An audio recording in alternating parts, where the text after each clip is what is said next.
Hello, and welcome to this special edition of Career Infusion.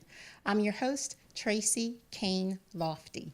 Career Infusion is brought to you through the Lofty Group, which is a consulting company that focuses on career development and organizational leadership.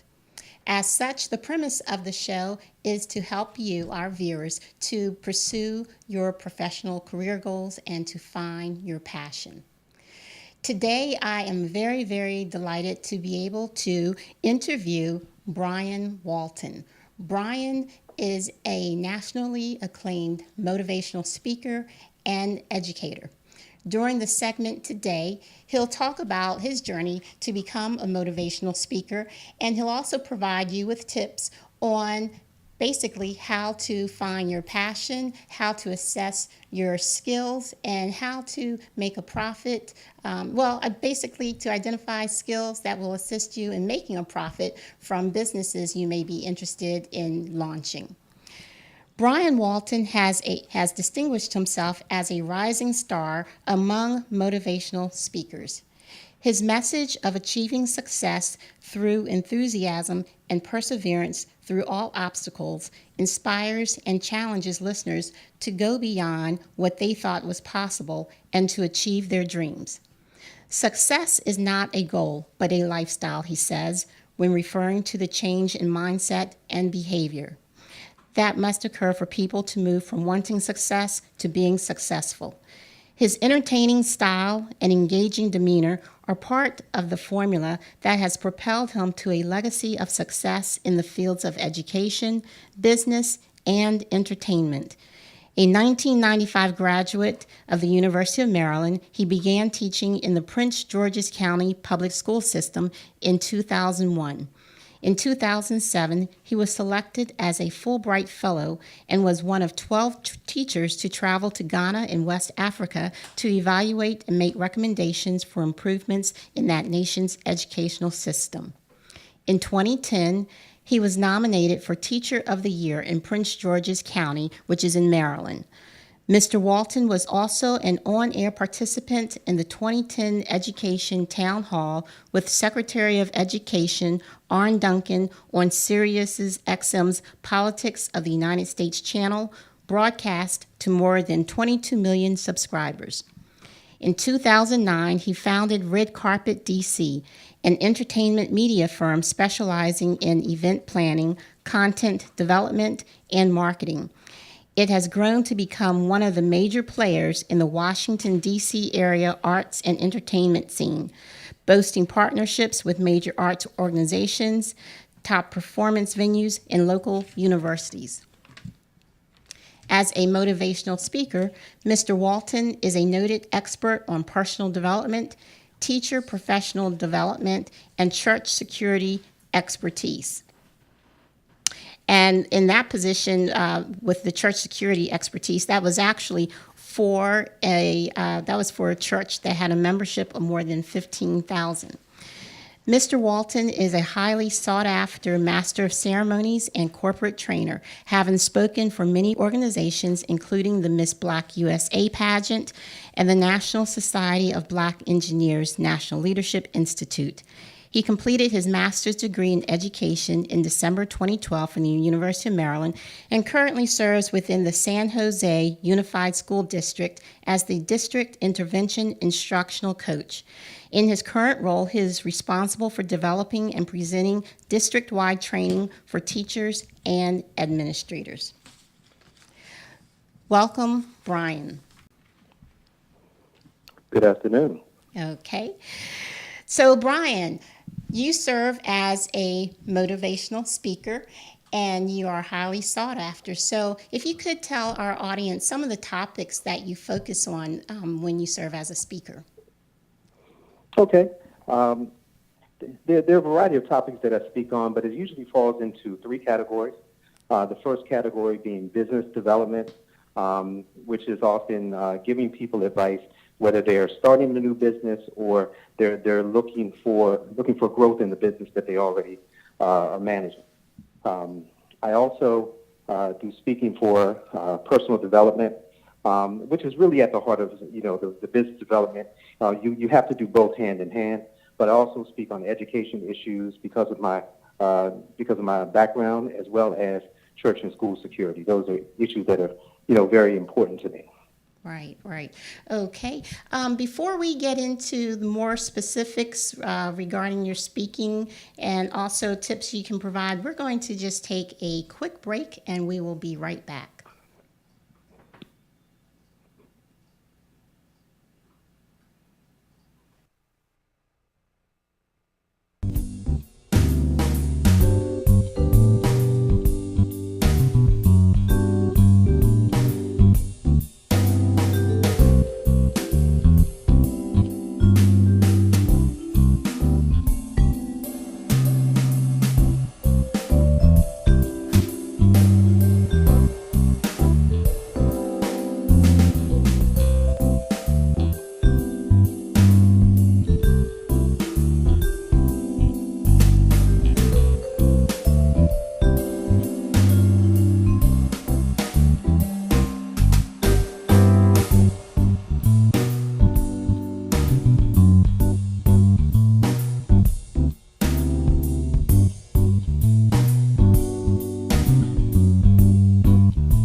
Welcome back to Career Infusion. I'm your host, Tracy Kane Lofty, and we are interviewing Brian Walton, who is a nationally acclaimed motivational speaker and educator.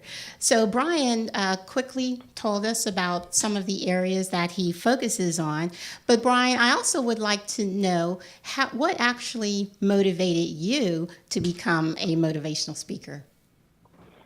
Okay, that's a very good question. It wasn't planned, certainly. As I look back, one of the things that's been interesting in my life is that whatever job that I had early on, I was asked to take the role of training and motivating other people that I was working with. And it wasn't until later on, after I'd actually gotten into education, that some friends of mine we were sitting around and just talking, and they told me, they said, well, you're really good at this, and you're really good at this. And I hadn't really put it together, and I'd always been speaking in different capacities, things that I was passionate about. I would speak on different panel discussions, but I decided to do a little bit more. So it was more so wanting to make change than it was to be a motivational speaker at that time. But once I started doing that and going out there and realizing that motivation is something that it seems so simple, but it's so complex, and so many people need it, and they need different kinds of motivation at different stages. And that was something that I really developed a strong skill set based on not only my personal experiences, but my education, as well as my professional educational training and education. So that's what really led me to put myself out there a little bit more, Okay. and start taking speaking engagements. Okay. And So that's, yes, go ahead. what is it that you would say makes you unique? Is it your background in education? Well, okay. I think that helps. I think that helps because it helps people. When you're passionate about something, that's really the key to it. When you're passionate about things, and I'm passionate about helping people to realize their dream, and their dream may be their business, but it also may be some goal that they have in their life, whether it be education or something else. And because that's really what I care about, the genuineness comes across. So it isn't something that I have to manufacture or try to sell. It's really there. So what I found is that because I care about that, it's very easy for me to be personal with people and really try to give them information that's going to make an immediate impact right now. I think it's great to have long-range plans, but most people really have trouble making the first step because one of the things that I think is key about whether it be a business or any goal that you have is that if you have a plan that's too detailed and you're not flexible with it, that plan is going to keep you from realizing your dream. And I say that because once you make your first step, there are lessons that you are learning. You're going to learn whether, you could have done things a little bit differently. Especially, you have to become reflective about what you're doing. Mm-hmm. So when you make one step, and you look at the impact of what you did and whether it achieved the goal that you had in mind, that information that you're building is creating your expertise in that particular field to be successful with that particular business. And so I tell people that, I want you to focus on the initial first step because you'll learn throughout the process instead of just, sticking to a plan that maybe someone else has given you. Right, right. Well, that pretty much leads us into the other part of this interview, which is really what all of our viewers want to know. And that is, so many people have an idea to start a business and they may think, oh, I'm great at public speaking, I'll be a motivational speaker, or I'm great at talking with people, I'll start some type of entertainment business, or what have you. But just because you do have a particular skill doesn't necessarily mean that it's going to translate into a profit-making business. So what tips do you have for someone who they want to assess their skills and they're looking at making a profit? Okay. Yeah, one of the things that I think everyone would have to start with, and that is it's twofold. You have to make a self-assessment and really be honest about what skills you bring to the table. One thing that is difficult for people in the beginning of an endeavor such as this is that we come in with an idea of what we think we can do. And we sometimes overlook the skills that we have that are those underlying skills that really could turn into a business. And the second thing is that you also have to have people that know you well, people that have known you or either worked with you for years that can tell you what you are good at, because that will help you to make a determination. So many people want to go into a business because, okay, I like it, I think it'll make money. And those are good reasons to an extent, but what's going to make it work is that it has to really be something that you would do for no pay, even though you're going to do it to make money. So I have 3 criteria that I look at when giving people advice. And the criteria is that you have to have experience and knowledge that most people don't. Mm-hmm. There has to be something that you know about it or some experience that you have that really gives you a different perspective on it that the average person isn't going to have. The second thing that's part of the criteria is it should be something that's easy for you. There are so many things that we have the capacity to do and we have the skills to do, but it's not something that's easy because those days when you're not fully motivated and what you're doing is not easy for you to do, that's when it's going to be very easy for you to give up. And so you really need to have something that because of your particular skills that you have, your particular passions and interests, it makes it easier for you to do. So do you mean that it needs to be, I'm sorry, do you mean that it means that it needs to come naturally? Well, no, it doesn't need to come naturally. I mean, when it does, that's great. But when I say that, everyone has some advantage. And so one quote that I heard quite a few years ago that's resonated with me is take advantage of your advantage. If you, based upon your past experience, you spent so many hours working with a particular topic or a particular subject, that gives you an advantage over other people. And so that does make it easier for you. That doesn't mean it comes naturally. When it does, it's wonderful, but that's not really often the case. There's going to be work, especially in any business. There's going to be work that you have to do, but the goal is to make it as undaunting as possible, because no matter who you are, how motivated you are going to have those days where you're going to be frustrated and you're going to think about giving up.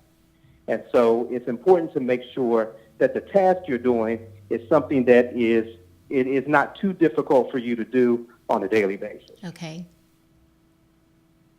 And so what about self-discipline? If you are launching your business, you definitely have to be self-disciplined because like you said, there are going to be those days when you just don't feel like working or doing any particular task related to the business you're trying to launch. So could you speak on self-discipline? Okay, well, yeah, self-discipline is really intertwined with so many other facets of it because if you have chosen to pursue this particular career or this path, you're going to learn through the process. You're going to learn patience whether you want to or not because things don't come as fast as you would like them to. So you're going to have to work harder and you're going to have to stay focused, and it's going to require a lot of discipline. And that is a major stumbling block for a lot of people because in order to be successful in any business, it has to really you have to make the time for it in your life. Mm-hmm. You have to schedule your day so that you can accomplish all of the goals that you have. I was speaking earlier about the criteria. One of the other criteria that you have, the last one is you have to be able to make money from it. You can't make money from something if it isn't together, if it isn't organized, if it's not packaged properly.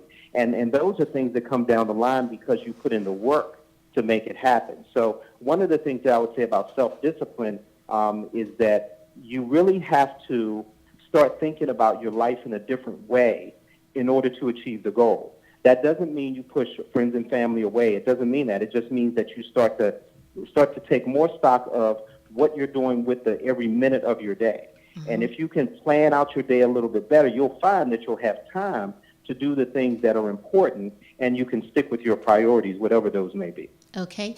And then what about taking risk? Launching any business is a risk taker. So what are your thoughts or suggestions for individuals who are concerned about stepping outside of their comfort zone and taking risk? Okay. There are two things that are involved with that people really have to consider. And one of those things is that the biggest risk that you have to overcome, or something that really interferes with that, is there's always going to be a certain level of fear that you have. Starting something new, taking a chance, putting yourself out there or your name out there, it's not comfortable for a lot of people to do because a lot of people don't want to put something out there and have it not be successful, and they feel that people might think that they're not successful. And that's because they don't really fully understand the process, because you almost have to fail in order to learn those lessons, to make the changes, because a business grows organically. It doesn't grow by a business plan. It grows by the opportunities that come up, mm-hmm. and your ability to take advantage of those. So, fear is one of those things that I would certainly say, you have to be willing to take that risk to get over your feet initially. Right. One of the second things I would say about the risk is that any business is going to be a risk. It is. You're going to risk capital. You're going to risk time. You're going to risk energy. That's just a given.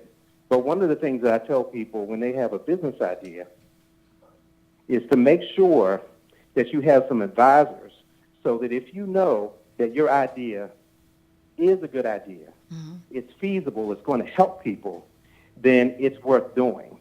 And then it's worth incurring some risk in order to make sure that happens. I think the only thing that's foolhardy is to take risks when the idea itself is not that good. So you do have to have people in your circle, even if you have to find advisors at the Small Business Administration or various other community or government agencies that can support you or give you some advice that you can consider and make your decisions.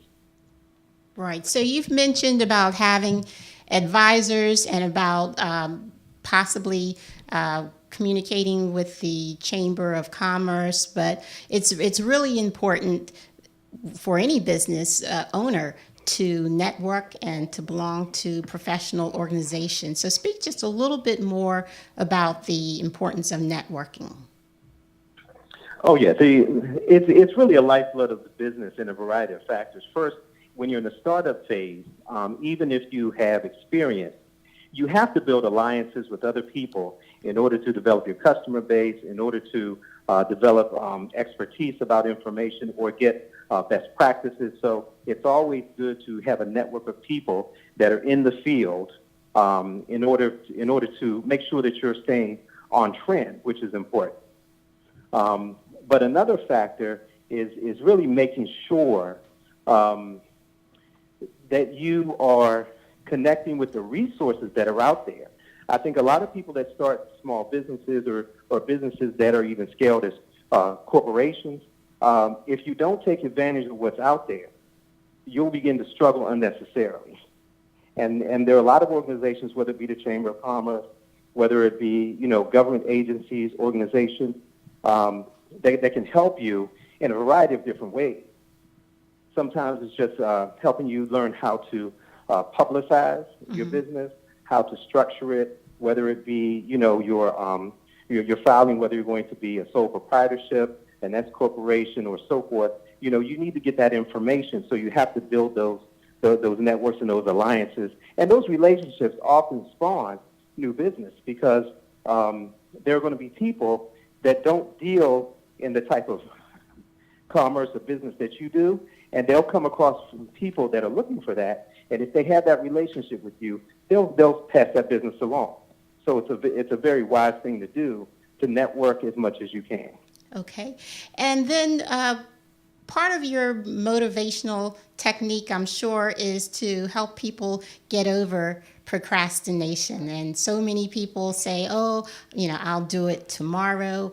What tips, do you have any specific tips for getting over procrastination?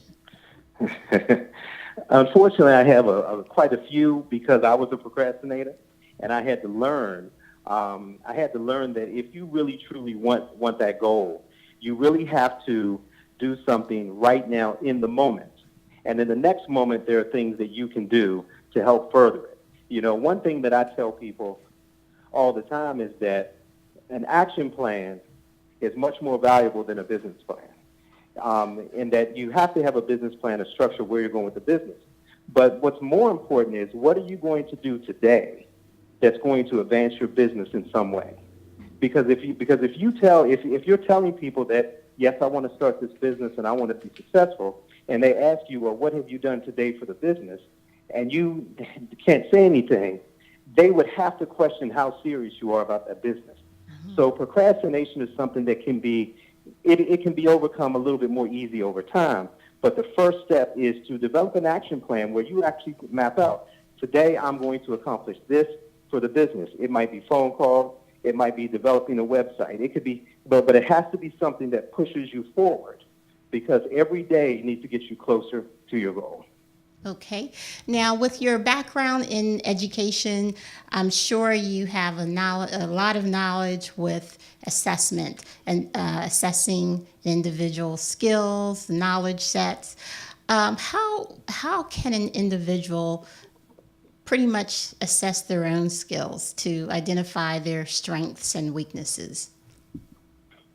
Okay. In order to identify the skills and weaknesses, well, there are a variety of different ways. There are certainly online tools, but one thing that I would suggest is that they get in contact with someone that is in human resources in that particular field, so that they can give them an assessment of where they would rank if they were going to attempt to be hired by a company.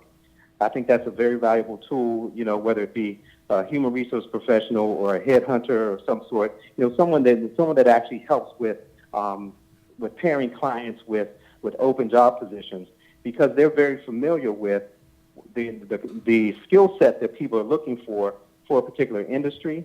And I think that would be extremely helpful for someone if it's hard for them to really, gauge, well, how much do I really know about this particular subject? Is it enough to get me where I'm going?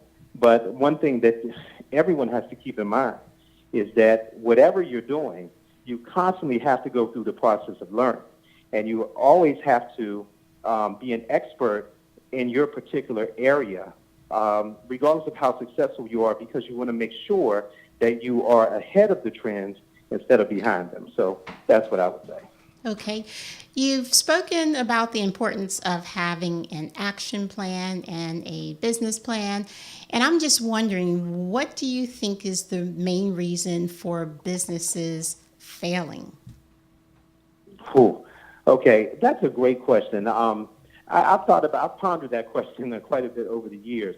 And I will tell you that earlier this year, I heard it put very succinctly. I went to an event in Silicon Valley. That was actually sponsored by my alma mater, University of Maryland. And two former students had started an internet company, and they actually ended up selling it to a larger company. And they were able to, they could certainly retire after they sold that company. And that question was posed to them. And what's interesting is that they said most of the businesses that they've seen that haven't made it is because the person who's creating the business wants it to be perfect before they release it. So the problem is people really don't take that first step, and that's really what causes the failure. Now, if you have started, the second thing that really causes it really is not being flexible to what you are finding out or what you're learning in the marketplace. If you're finding out that the research that you've done does not fit what you're finding among what you're hearing from the feedback from customers and from other people that you have to deal with in order to market or sell your product, it's going to cause you problems because you can't be too wed to the business plan if it needs to change. And so that flexibility is a major key in order to keep people moving, because you're going to face challenges. You're going to face challenges all the time, and you just have to be able to weather those because they will come. It really doesn't matter who you are. Right, right. So how would you define success? Success, of course, is different for everyone. It could be that someone has set a benchmark of they need to make $1 million, and that for them would be successful. What are some benchmarks that people can use to help determine if they're successful? Okay. One of the easy things that I would say about that is if what you are doing brings you joy and not headaches, then that's success. I think so often people are concerned about, I need to make this dollar figure in this particular year, and that is vitally important. But the whole point is, especially if you're going to start a business, most people are starting the business to really escape from a career or something that they're able to do, but they just don't want to do anymore. So you don't want to get into a trap where you're setting yourself up to do things that you don't want to do. Success to me really is being able to enjoy what you do on a daily basis. Very good, very good. So now Brian is available to serve as a motivational speaker, and his website is brianmwalton.com. Correct, Brian?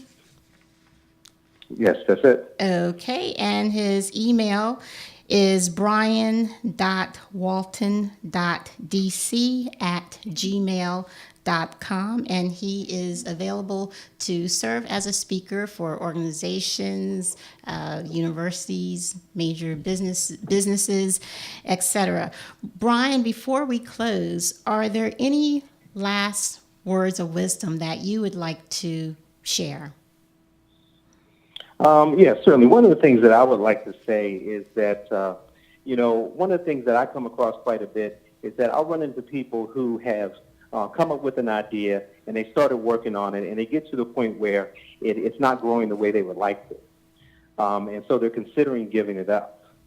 And so what I would certainly like to say to them is that, if you know that the idea is a good idea and it's not happening as fast as you would like, you're going to have to do two things. You're going to have to, number one, you're going to have to keep pushing as much as you possibly can, but you're also going to have to work on motivating yourself a little bit better.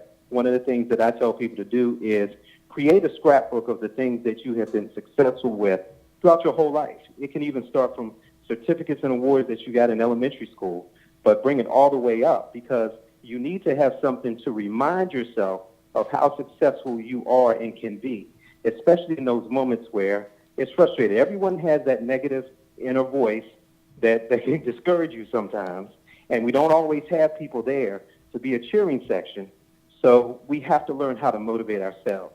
So that's the challenge that I would have for anyone out there that's pursuing something, or even if you face difficulty with it, keep going, but you have to learn how to motivate yourself.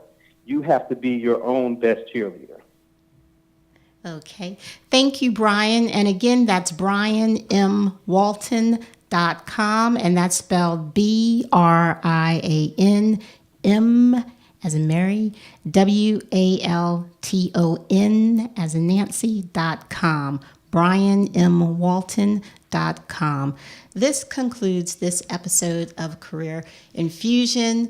Again, Career Infusion is brought to you through the Lofty Group, which is a consulting company focusing on career development and organizational leadership.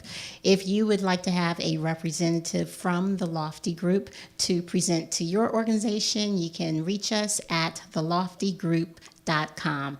This concludes this episode. Thank you.